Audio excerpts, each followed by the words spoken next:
Hey guys, welcome to Unit 1B, Note C. Today we're going to talk about nomenclature, or how to name molecules. I'm going to break this down into three separate categories. First, we're going to talk about covalent naming, then we'll do ionic naming, and finally acids. So with covalent naming, first thing I should determine is what kind of molecules am I going to apply this naming structure to? What makes a bond covalent? So that's going to mean that we need two or more non-metals. You aren't going to find metals or ions in a covalent compound. So if I have two or more non-metals, get that S in there, that means both or more of the compounds or the parts of the compound should be non-metal. So the first and the second atom would both be non-metals. Now my first non-metal, if there's only one of them, you're not going to do anything. So if there's only one of the nonmetals, literally do nothing. So on our examples here that you'd see the carbon, having only one carbon, that means we're not going to change the name for the carbon in that compound. But if I have two or more of these nonmetals, then we need a prefix. So just to recap the prefix, I'm going to go ahead and put 1 on the list because we could use it with the second nonmetal. If I have 1, the prefix is mono. 2, di. 3, tri. 4, tetra. 5, penta. 6, hexa. 7, hepta, careful, not septa. 8, octa. 9, nona. 10, deca. And you would continue like undeca, dodeca, 11, 12. These are our main 10. So these are the prefixes that will apply to the nonmetals. The one exception being, don't use mono in the very first position. Now as far as the second nonmetal, it gets a prefix no matter what, even if it's just 1. So this oxygen here will get a prefix. It will get the mono prefix. The other thing that you're going to do to the ending nonmetal, so if there happen to be 3 of them, this would apply to the last one, is you're also going to change the ending to IDE. We're going to look at some other endings throughout the naming section, ATE and ITE, so be really careful with your spelling. For covalent compounds, they should all end in IDE. We're not dealing with polyatomic ions since there's no ions in covalent compounds. So let's try these couple examples. The carbon, as we mentioned, there's only 1 of. So I'm not going to change anything about the name carbon. When I get to the oxygen, my second or last metal, I'm going to keep the root word, which would be oxygen. So we're looking at the oxy root word.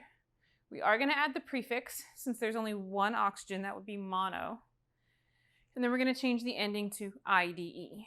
So that will become monoxide. Carbon monoxide, showing the exception with the mono in the first place, and then applying the prefix and the ending to the oxygen. Now let's look at water, H2O. What would that be named if we actually truly followed the covalent naming rules? So my first compound is hydrogen, but there's 2 of them. So if there's 2 or more, we're going to add the prefix di. So this is going to be dihydrogen.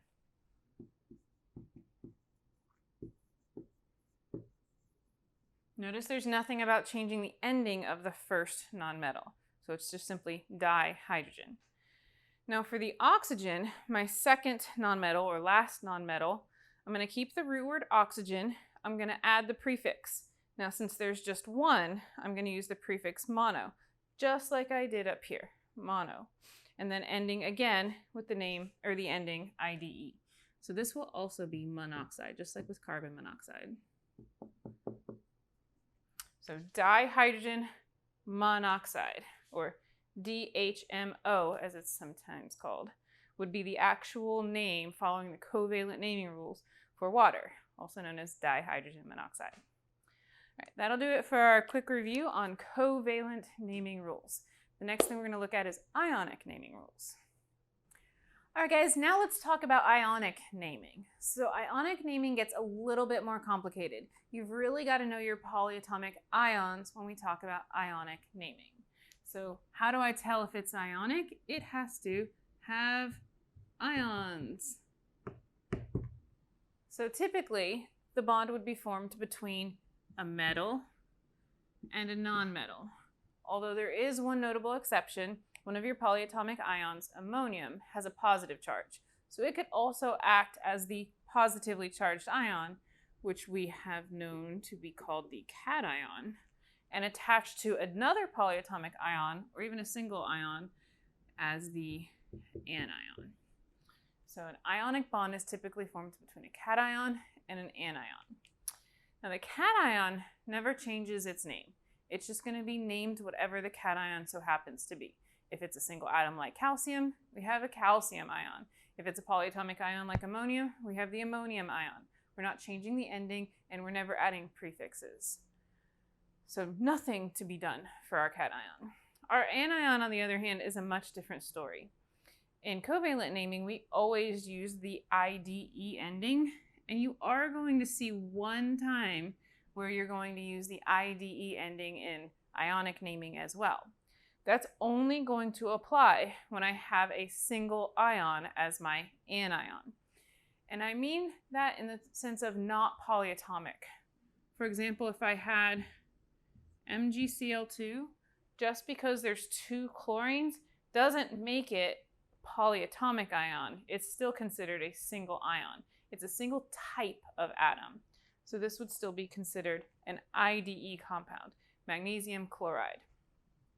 If I have more than one type of atom, I would consider that a polyatomic ion. As I mentioned, ammonium is one of your polyatomic ions, made of nitrogen and hydrogen. We have versions of sulfate down here, made of sulfur and oxygen. So when you have multiple atoms involved in the ion, multiple types of atoms involved in the ion, you have a polyatomic ion. And when you go to name that compound, you name it based on the name of the ion. The catch is you have to know the name of the anion, and you have to know that based on what we've learned in Things to Know and Love. And then you have to be able to adjust that name based on there being more or less oxygens.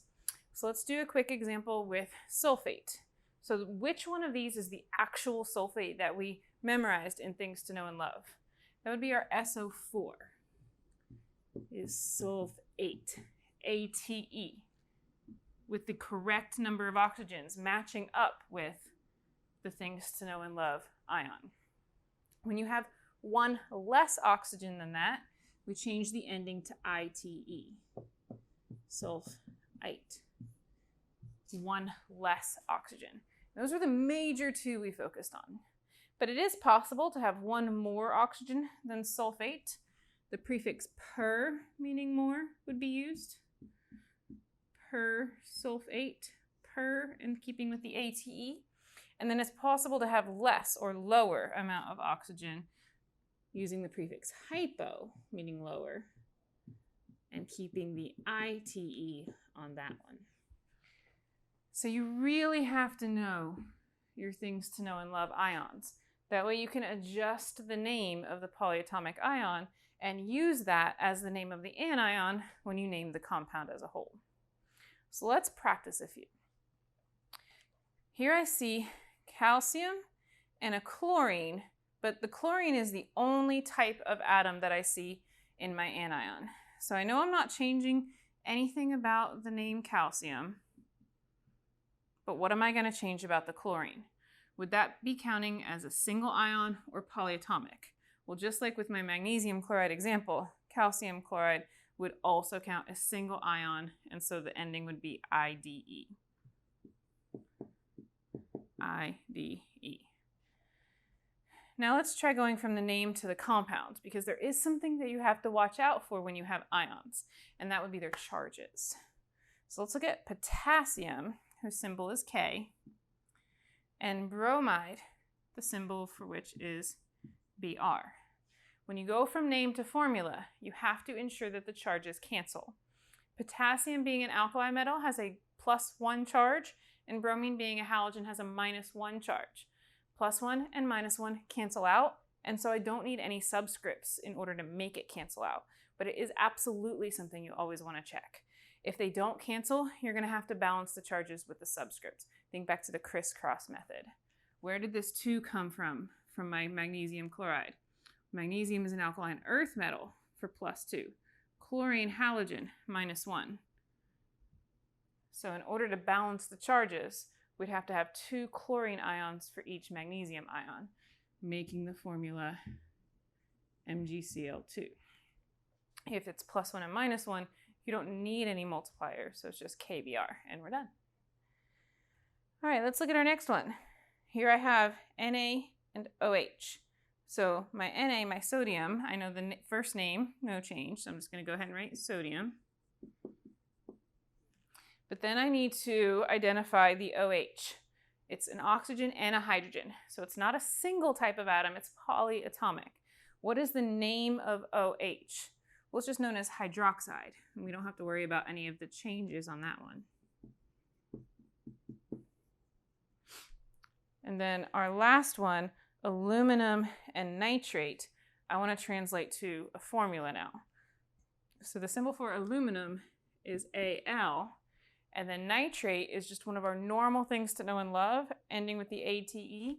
So we should know that formula to be NO3. Since aluminum is in the 3rd or 13th column of the periodic table, it has a charge of +3, whereas the nitrate automatically has a charge of -1, based on things to know and love. We have a formal charge here of -1. So how am I going to get aluminum and nitrate to cancel out their charges? Well, I would need 3 nitrates at -1 apiece to cancel with the +3 of that single aluminum. So whenever you need a subscript outside of a polyatomic ion, you want to be careful that you're using parentheses, especially in the case of an OH. Let me stick another example up here. Let's say I have magnesium hydroxide, MgOH. So magnesium is +2 and hydroxide is -1. So if I need 2 hydroxides and I forget my parentheses, then it only looks like I have 2 hydrogens. So I want to make sure that I show I have 2 hydroxides by trapping that OH in parentheses. So that would be our magnesium hydroxide. All right, that'll do it for our overview on ionic compounds. Now I want to look at a specific type of ionic compound known as an acid. So let's look at acid naming. All right, guys, now let's finish this up by focusing on acids. How do we name an acid? Starting by what makes something an acid? In order for it to be considered an acid, a molecule would have to start with hydrogen and then be attached to some sort of anion. Now that anion could be a single type of ion or it could be one of our polyatomic ions. But when you see H in the front, and it does have to be in the front, then we would consider it an acid. A molecule like CH4, where H is in the back seat, not in the front of the molecule, would be considered covalently bonded. So that's not what we're talking about here. We're only talking about things where hydrogen is in the front. And the number of hydrogens will actually vary based on the charge of the anion. Since hydrogens always have a +1 charge, there's not going to be a subscript on the anion itself, but if that anion has a charge, it could mean that we need more hydrogens. Remember, these are a type of ionic bonds. You still have to think about your crisscross. All right, let's get back into the naming, focusing on the anion. So to change the name from the anion into its acid version of the name, we're focusing on what that anion was named in the first place. So if the anion that's attached to the hydrogen ends in IDE, you're going to take that root word and you're going to use the prefix hydro. Then you refer to that, whatever the anion is that ended in ITE. And then you're going to use the ending IC. And something you'll see for all acid naming is they actually end with the word acid. Like a big red flag. Hey, it's an acid. Now, the root word is based on whatever the polyatomic ion, which was already named that, like cyanide or hydroxide, or single types of atoms like chlorides, sulfides, things that are just an individual anion. So these are going to go in for the root word, and then you would name hydro, that thing, ic acid. So let's try it with this first one, H2S. So my root word is my sulfur. So I'm going to use my prefix, then plug in the sulfur, then use ic and acid. So hydro, then use my sulfur, sulfur, then use the IC ending, ic, and then the whole word acid. Hydrosulfuric acid. Real big name for a real small molecule. Now let's try going name to formula. Hydrocyanic acid. To do this, I want to focus in on what the root word is. Cyanic acid would be a derivative of cyanide, which was just CN with a 1- charge. Since it's an acid, I know that there's an H in front. And since it's ionic, I want to check my crisscross. Hydrogen has a +1, cyanide has a -1, so that is a balanced molecule, HCN for hydrocyanic acid. So if the polyatomic ion does happen to end in IDE, I know it's not as common, but if that's the case, then you're still going to follow these naming rules using the hydro anytime it ends in IDE. Now let's talk about when it ends in ATE, which would be most of your polyatomics. The things that we're from are things to know and love. When that happens, you're going to still start with your root word, but no prefix. Notice how there's not a space here for my hydro. And this is really important because the rest of it is actually the same. It's going to end with ICE and acid. So the only difference between an ATE polyatomic ion and the IDE single ions is missing that prefix hydro. So let's try one, H2SO4, where I can see my anion is an ATE compound. That means I'm going to skip the hydro and just talk about the sulfur. So sulfur, and then end with the same thing, IC acid. So notice with the bigger molecule, I end up with the smaller name. I had the bigger name on the smaller molecule. That's how I kind of try to keep it straight. Remember it. No hydro when you have the big polyatomic.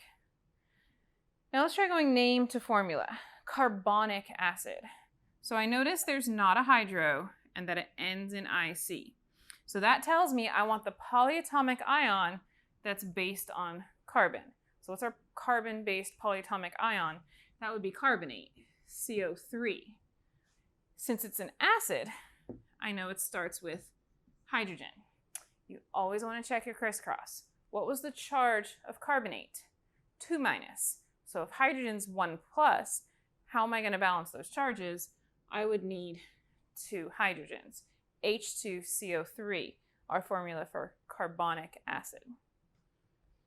Now on to a version of polyatomic ions. Say we have our things to know and love polyatomic ion, but we notice we're down an oxygen. So now we're looking at the ITE version of the polyatomic ions. In that case, you actually will finally have a different ending, OUS, although the actual ending acid will be the same. But instead of using IC, you use OUS. So notice instead of sulfate, here I have 1 less oxygen. This is sulfite. So since it's sulfite, I'm going to use the OUS ending instead of the IC ending. Notice there's still no hydro in the front. The only time you use hydro is with these real small single type ion compounds, the IDE. No hydro over here. So we're just going to jump right to the sulfate root, ending this time with OUS. And then, of course, the word acid. Can't forget that part. Now let's try name to formula with this one, nitrous acid. So with the lack of hydro and the suffix OUS, that tells me I'm dealing with the polyatomic, lack of hydro, so polyatomic, version of nitrogen, but that polyatomic nitrate is down in oxygen because of the OUS. So it's not NO3, it's NO2. 1 less oxygen than nitrate. Since it's an acid, I know it starts with the H, and then I want to balance my charges. Hydrogen has +1, nitrite has a -1, and so we don't need any subscripts. It's just HNO2 for nitrous acid. So the changes to the name go back to what is the anion.